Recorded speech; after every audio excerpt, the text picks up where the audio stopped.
Sound of frantic, muffled 911 call, a woman's gasping sob cuts through static, then a sharp click, followed by an unsettling, prolonged silence. 911, what's your emergency? The dispatcher's calm voice. On the other end, only silence. A cold November night. Inside, a mother's scream had just died. Her life from the outside, picture perfect. Then pre-dawn, November 14th, she vanished. From her own bed. Without a trace. Police lights painted the quiet suburban street. Officers swarmed the Davis home. Grim efficiency in Emily's bedroom. Window locked. No forced entry. The truth was hiding in plain sight. Nothing disturbed. No struggle. Phone charging. Purse untouched. She'd evaporated. Missing daughter.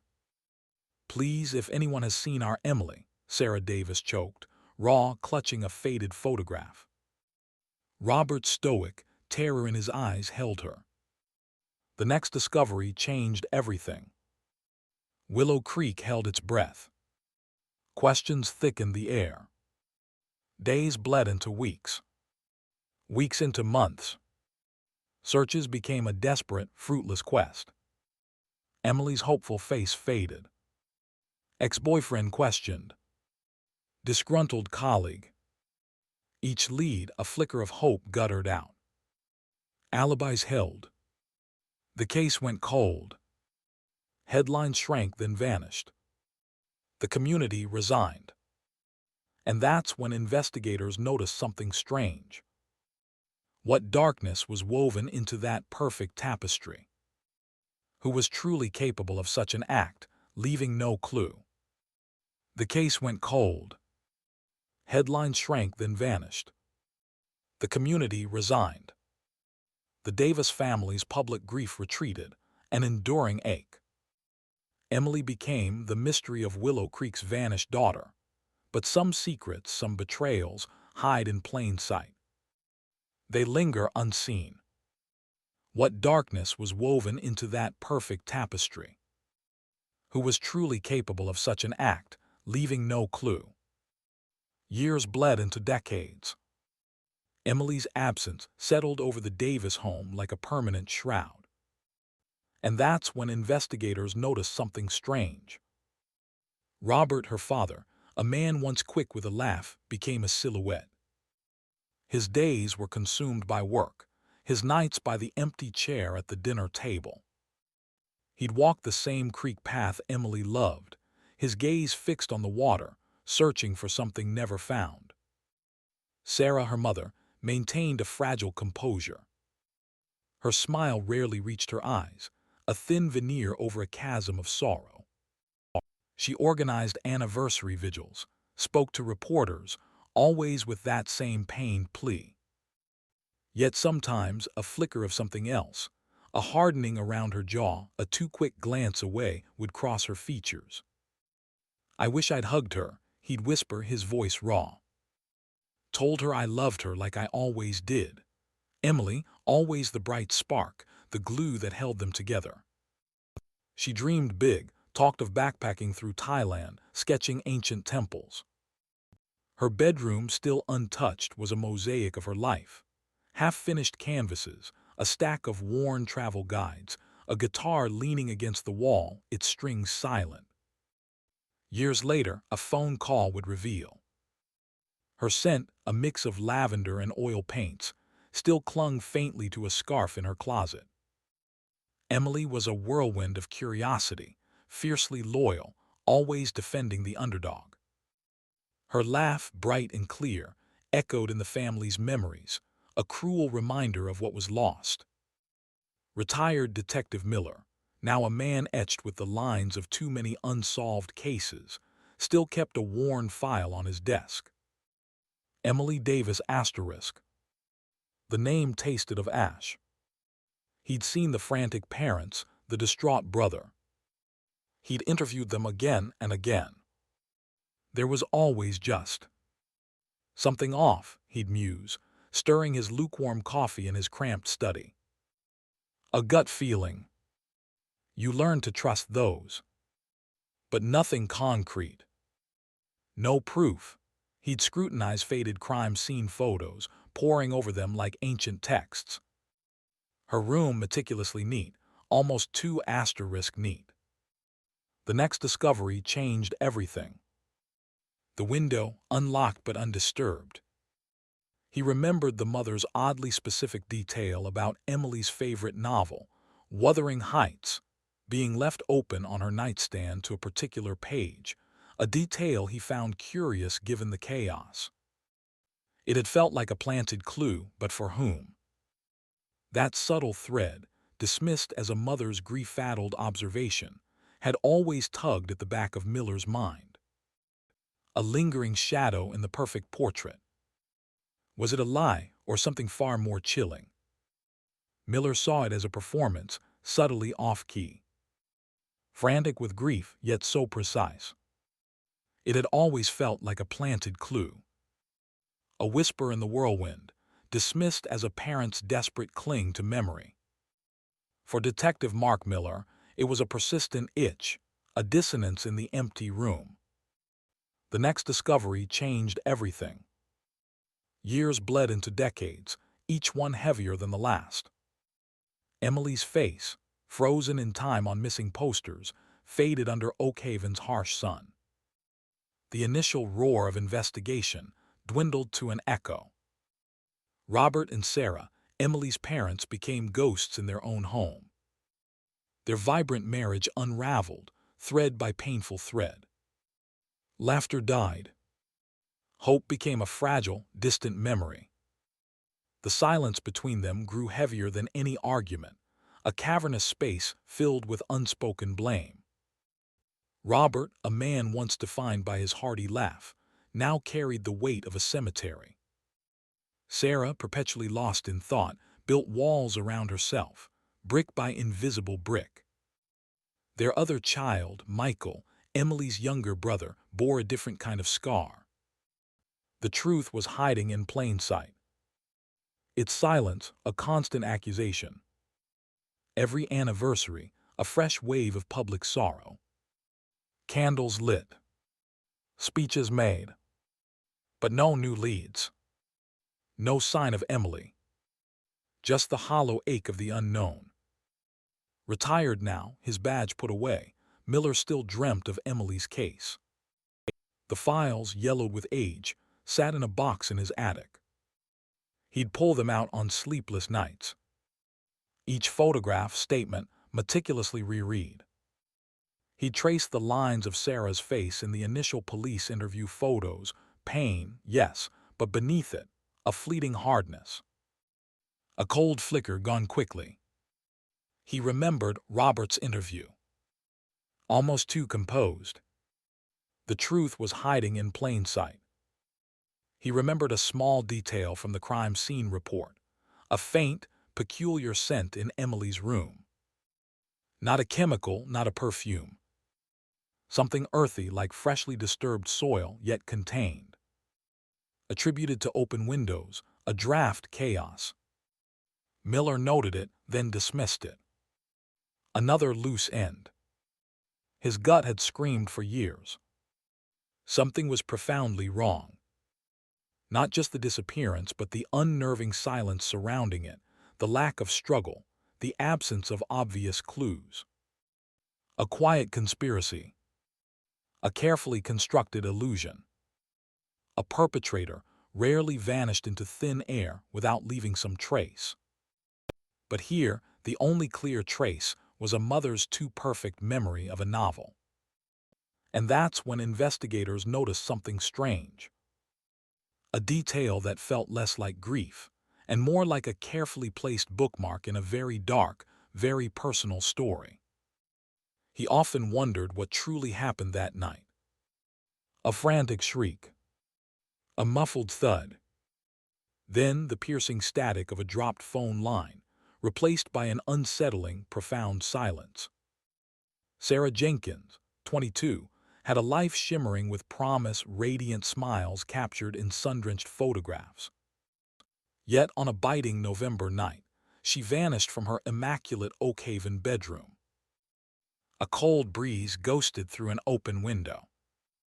No forced entry. No ransom note. Just an empty bed, a half-read book, and a daughter gone. Mark and Susan Jenkins, her parents, their faces etched with raw terror, pleaded with the void, their voices cracking. "Please, just bring our Sarah home." The small town mobilized. Forests echoed with the shouts of volunteers. And that's when investigators noticed something strange. Flyers bearing Sarah's hopeful face plastered every lamppost, only to fade in the relentless sun and rain. Detectives chased leads, a recent ex-boyfriend, his alibi ironclad, a disgruntled colleague quickly dismissed. The case grew cold, headlines yellowed, years bled into decades. Oakhaven whispered of the mystery of the vanished daughter, a local legend born of incomprehensible grief. The silence of Sarah's absence fractured the Jenkins home. Mark and Susan's marriage withered under the weight of unspoken accusations. Sarah's younger brother, David, carried a phantom guilt, forever wondering what he could have done. Anniversaries passed, marked by Susan's trembling pleas to news cameras, her eyes hollow, but always composed. Retired Detective David Miller, haunted by the cold case, often revisited his files. He remembered a gut feeling, a faint unease that gnawed at him. He'd noted Susan's peculiar recollection of the novel Sarah was reading, The Silent House Asterisk. She could recite passages verbatim, a detail dismissed as a mother's profound grief, her desperate clinging to anything connected to her daughter. Years later, a newly formed cold case unit revisited the file. The truth was hiding in plain sight. Detective Reynolds, staring at enlarged photographs of Sarah's room, noticed something almost imperceptible, a tiny, unidentifiable smudge on the bedside table. Not dust, but a faint, dried residue. Advanced forensic analysis revealed it was a trace of a powerful sedative, mixed with a common household cleaner. The combination was unusual, specific. Her accounts of Sarah's last night were flawless, too perfect. The too perfect memory of the silent house resurfaced, taking on an unsettling new meaning. Under the relentless glare of the interrogation room, presented with the forensic evidence, Susan Jenkins' composure shattered. The truth, meticulously buried for decades, erupted. Through wrenching sobs, she confessed. Sarah had discovered Susan's secret, years of embezzling from the family business, fueled by a hidden gambling addiction. Sarah was going to expose her. Susan, terrified of losing everything, panicked. Years later, a phone call would reveal. That night she sedated Sarah, staged the open window, and drove her daughter's unconscious body to a remote cabin, burying her in the woods. A dark, subconscious signal of her control, her knowledge of Sarah's last thoughts. She had lived with the lie, orchestrating a perfect deception. Susan's arrest sent shockwaves through Oakhaven. Mark and David grappled with the ultimate betrayal.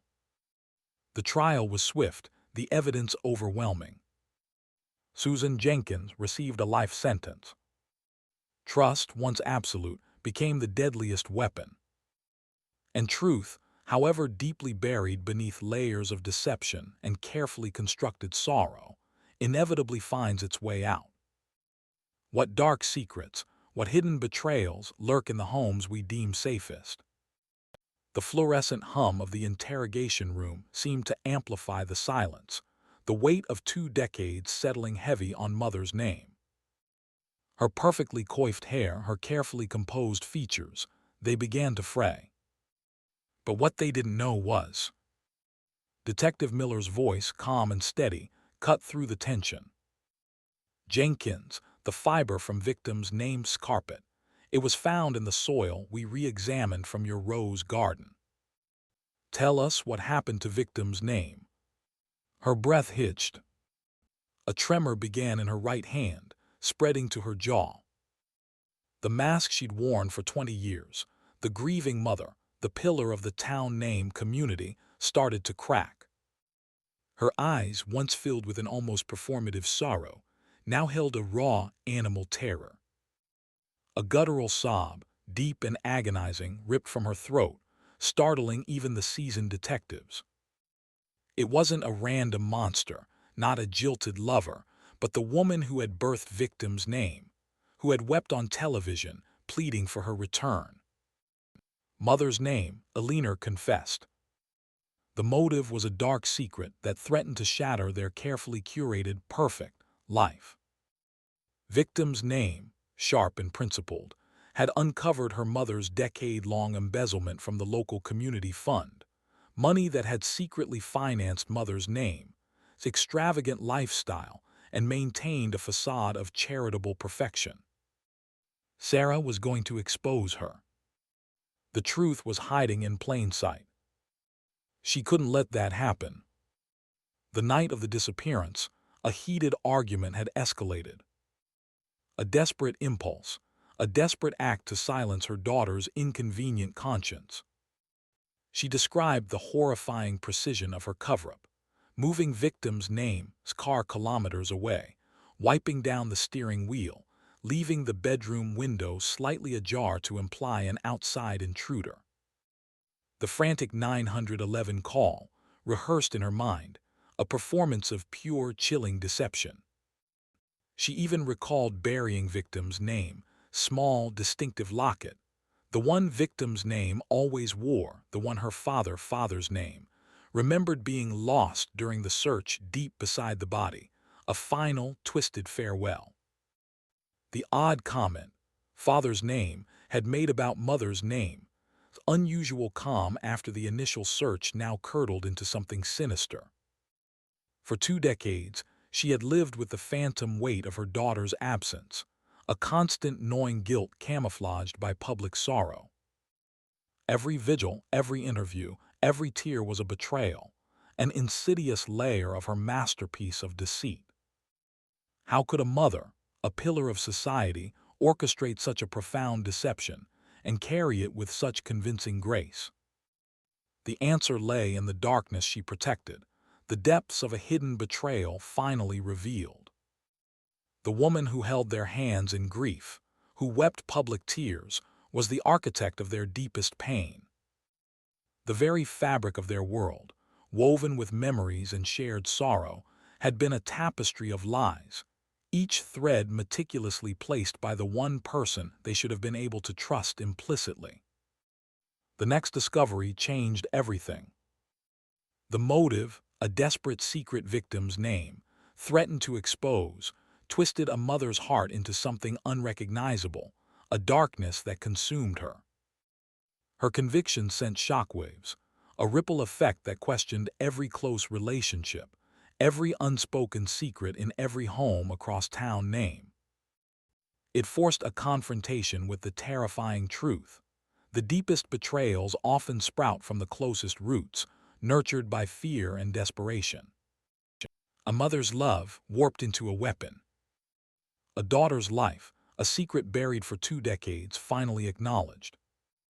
The earth itself seemed to sigh as victim's name was finally laid to rest, not in the unknown, but in a quiet peace her own mother denied her for so long. Justice, though agonizingly slow, had finally found its way home for her. But what of the unseen scars that linger, etched deep into the souls of those left behind?